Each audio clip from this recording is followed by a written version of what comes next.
വനിതാ ബില്ല് കൊണ്ടുവന്നു, പരാജയപ്പെട്ടപ്പോൾ നരേന്ദ്രമോദി പറഞ്ഞു, ഞങ്ങൾ വനിതാ ബില്ല് പരാജയപ്പെട്ടിട്ടുണ്ടെങ്കിൽ ഈ രാജ്യത്തെ വനിതകൾ ഒന്നടങ്കം BJPയുടെ പിന്നിൽ അണിനിരക്കുന്ന നിങ്ങൾക്ക് കാണാം എന്ന് പറഞ്ഞ് മമതാ ബാനർജിയെ പോലും പോയി വെല്ലുവിളിച്ചു. വനിതയായ മമതാ ബാനർജിയോട് പോലും പോയി വെല്ലുവിളിച്ചു. കാര്യങ്ങളിതാ മറിയുന്നു, കളി മാറുന്നു. ചതുരംഗത്തിൽ വളരെ കൃത്യമായി ആനയുടെയും കുതിരയുടെയും ഒക്കെ തേരോട്ടം നടക്കുന്നു. ഇപ്പോഴത്തെ ആനയും കുതിരയും മമതാ ബാനർജി അല്ല, ഇപ്പോഴത്തെ ആനയും കുതിരയുമൊക്കെ BJP ആണ്. സുമേന്ദു അധികാരിയുടെ നേതൃത്വത്തിൽ ബംഗാളിൽ, പശ്ചിമ ബംഗാളിൽ, വങ്കനാട്ടിൽ BJP അധികാരത്തിൽ വരും എന്നാണ് ഇപ്പോൾ കിട്ടുന്ന റിപ്പോർട്ടുകൾ. ഹിമാചൽ പ്രദേശിൽ ആൾറെഡി മാമ ജയിക്കും, അവിടെ മാമന് നല്ല വോട്ട് കിട്ടും, 3-ാം സ്ഥാനം പ്രാവശ്യം മാമൻ വരും. അപ്പോൾ ഹിമാചൽ പ്രദേശ് BJP കൊണ്ടുപോകും. അതുപോലെ തന്നെ പശ്ചിമ ബംഗാൾ വലിയ ഭൂരിപക്ഷം, ആക്സ്മ ഇന്ത്യയൊക്കെ പറയുന്നതനുസരിച്ച് വളരെ വലിയ ഭൂരിപക്ഷത്തിൽ 1-2 ഇളകളൊഴിച്ച് ഒരു 8ഓളം ഏജൻസികളാണ് പശ്ചിമ ബംഗാളിൽ മമതാ ബാനർജി വരും എന്ന് പറയുന്നത്. അപ്പോൾ വലിയ തേരോട്ടമാണ് BJP രാജ്യത്ത് നടത്തുന്നത്. അതുപോലെ തേരോട്ടം തമിഴ്നാട്ടിലും ഉണ്ടാകുമെന്നാണ് കേൾക്കുന്നത്. സ്റ്റാലിൻ്റെ നില വലിയ പരുങ്ങലിലാണ്. 2 ഓപ്ഷൻ അവിടെ കേൾക്കുന്നുണ്ട്. ഒന്ന് TVK എന്ന് പറയുന്ന തമിഴ് വെട്രി കഴകത്തിൻ്റെ വിജയ് അധികാരത്തിൽ വന്നാലും അത്ഭുതമില്ല, അല്ലാതെ ADMK സഖ്യം, അതായത് BJP ADMK സഖ്യം അധികാരത്തിൽ വന്നാലും തമിഴ്നാട്ടിൽ അത്ഭുതമില്ല. എന്നാൽ 1-2 ഏജൻസികൾ DMK അധികാരത്തിൽ വരുമെന്ന് പറയുന്നു. അപ്പോൾ തമിഴ്നാട്ടിൽ വലിയ കൺഫ്യൂഷനാണ് വന്നിട്ടുള്ളത്. എല്ലാവരും DMK അല്ല പറയുന്നത്, എല്ലാവരും TVK അല്ല പറയുന്നത്, എല്ലാവരും ADMK മുന്നണിയും അല്ല പറയുന്നത്.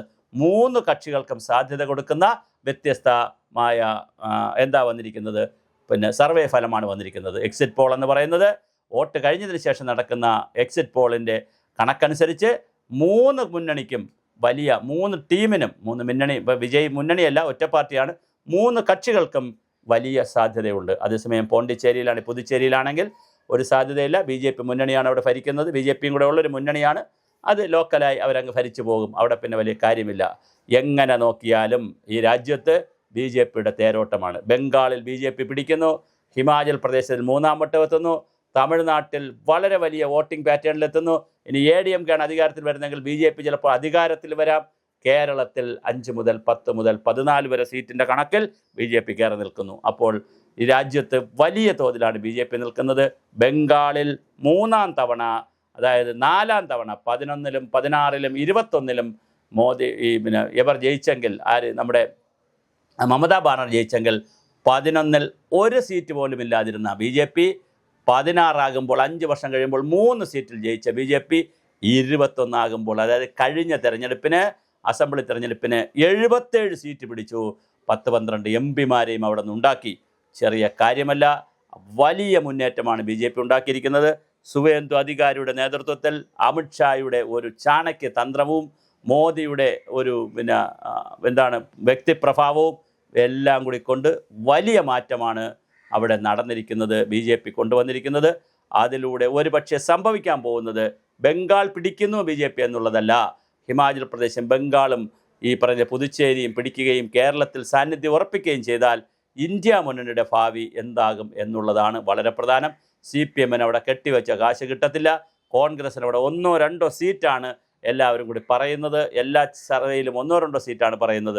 അപ്പോൾ വളരെ കൃത്യമായി കോൺഗ്രസിൻ്റെ സ്ഥാനം ഇനി എങ്ങോട്ടായിരിക്കും രാജ്യത്ത്, ഇന്ത്യ മുന്നണിയുടെ ഭാവി എന്താണ്, അതുപോലെ തന്നെ CPMൻ്റെ ഭാവി എന്താണ് എന്നുള്ളതും വളരെ വലിയ ചോദ്യമാണ്. കേരളത്തിൽ CPMന് അധികാരം നഷ്ടപ്പെടുകയും ബംഗാളിൽ 1 സീറ്റും കിട്ടാതിരുന്നാൽ MA ബേബിയൊക്കെ എന്ത് ന്യായം പറഞ്ഞിട്ടായിരിക്കും ഇനി ഈ രാജ്യത്ത് രാഷ്ട്രീയ പ്രവർത്തനം നടത്തുന്നത്?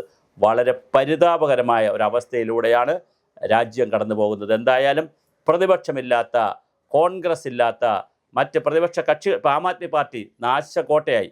ഇനി ബംഗാളിൽ കൂടി നാശക്കോട്ടയായാൽ ശരത് പവാർ ആൾറെഡി തളർന്നു കഴിഞ്ഞു.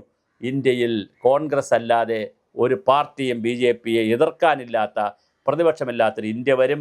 അതിൽ അങ്ങനെ എല്ലാവരെയും തകർത്തു കഴിഞ്ഞാൽ പിന്നെ കോൺഗ്രസിനെ തകർക്കാൻ വളരെ എളുപ്പമാണ്. വികസിത ഭാരതത്തിലേക്കുള്ള യാത്രയിൽ BJP ഒറ്റയ്ക്കായിരിക്കുമോ യാത്ര ചെയ്യുന്നതെന്നുള്ളതാണ് ഈ വർഷത്തെ ഈ 5 തെരഞ്ഞെടുപ്പും രാജ്യത്തിന് നൽകുന്ന സന്ദേശം. ഇനിയിപ്പോൾ നമ്മുടെ ഉത്തർപ്രദേശിൽ തെരഞ്ഞെടുപ്പ് വരുന്നു 27-ൽ, അതുപോലെ പഞ്ചാബിൽ തെരഞ്ഞെടുപ്പ് വരുന്നു. ഉത്തർപ്രദേശിൽ, ഗുജറാത്തിൽ കഴിഞ്ഞ ദിവസം നടന്ന മുനിസിപ്പൽ തെരഞ്ഞെടുപ്പിൽ മുഴുവൻ സ്ഥാനങ്ങളും ഒരു മുനിസിപ്പാലിറ്റി ഇല്ലാതെ, ഒരു ഗ്രാമപഞ്ചായത്തില്ലാതെ, ഒരു സ്ഥലമില്ലാതെ മുഴുവൻ BJP പിടിച്ചു. അപ്പോൾ വളരെ വലിയ തേരോട്ടമാണ് BJP നടത്തുന്നത്. അത് നരേന്ദ്രമോദിയുടെ വ്യക്തിപ്രഭാവമുണ്ട്, അതിനകത്ത് വളരെ വലിയ വ്യക്തിപ്രഭാവമുണ്ട്. പിന്നെ ചിട്ടയായ RSSൻ്റെ സംഘടനാ പ്രവർത്തനമുണ്ട്. 100 വർഷത്തെ സംഘടനാ പ്രവർത്തനത്തിൻ്റെ ബാക്കി പത്രം കൂടി ആകുമ്പോൾ തീർച്ചയായിട്ടും അവർ ആവശ്യത്തിന് നേതാക്കളെയൊക്കെ വളർത്തിക്കൊണ്ടുവന്ന് വളരെ കൃത്യമായി അവർ രാജ്യം പിടിക്കുന്നു, സംസ്ഥാനങ്ങൾ പിടിക്കുന്നു, കൃത്യമായി അവർ ജില്ലകൾ പിടിക്കുന്നു, പഞ്ചായത്തുകൾ പിടിക്കുന്നു, മുനിസിപ്പാലിറ്റികൾ പിടിക്കുന്നു. ചെറിയ കാര്യമല്ല BJP ചെയ്തുകൊണ്ടിരിക്കുന്നത്. വലിയ ഹോംവർക്കിലാണ് അവർ. ഒരിടം കിട്ടുമ്പോൾ, അവിടെ പ്രവർത്തനം നിൽക്കുമ്പോൾ അടുത്ത സ്ഥലത്തേക്കുള്ള ഹോംവർക്ക് ചെയ്യും. ബംഗാളിൽ നിന്നുകൊണ്ട് പഞ്ചാബിലേക്കുള്ള ഹോംവർക്ക് ചെയ്തു, പഞ്ചാബിൽ ചെന്ന് നിന്നുകൊണ്ട് ഉത്തർപ്രദേശിലെ ഹോംവർക്ക് ചെയ്യും, ഉത്തർപ്രദേശിൽ ചെന്ന് നിന്നുകൊണ്ട് അടുത്ത വീണ്ടും പഞ്ചാബ്. ഇങ്ങനെ ഹോംവർക്കുകൾ ചെയ്ത് ഈ രാജ്യത്തെ അധികാരം പിടിക്കുവാനുള്ള വലിയ പടയോട്ടത്തിലാണ്. ആ പടയോട്ടത്തിൽ BJP ബഹുദൂരം മുന്നിലാണ്. കൂടെ എത്താൻ ഒട്ടകവും മുയലും ഒക്കെ ഓടുന്നത് പോലെ, കൂടെ മാമയും മുയലും ഓടുന്ന കഥ പറയുന്നത് പോലെ കൂടെ എത്തുന്നത് പോയിട്ട് മുന്നിൽ പോകുന്ന ഓട്ടക്കാരനെ കണ്ടെന്നോടാൻ പോലും പിറകെ പോകുന്ന പാർട്ടികൾക്ക് കഴിയാത്ത രീതിയിൽ ഇന്ത്യൻ രാഷ്ട്രീയം മാറി മറിയുകയാണ്.